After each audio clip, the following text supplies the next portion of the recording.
गणनायकाय गणदैवताय गणाध्यक्षाय धीमहि गुणशरीराय गुणमण्डिताय गुणेशानाय धीमहि गुणातीताय गुणाधीशाय गुणप्रविष्टाय धीमहि एकदन्ताय वक्रतुण्डाय गौरीतनयाय धीमहि गजेशानाय भालचन्द्राय श्रीगणेशाय धीमहि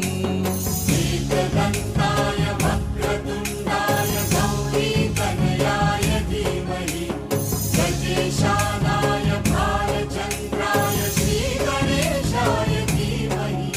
गीतसाराय गीततत्त्वाय गीतगोत्राय धीमहि गूढगुल्फाय गन्धमत्ताय गोजयप्रदाय धीमहि गुणातीताय गुणाधीशाय गुणप्रविष्टाय धीमहि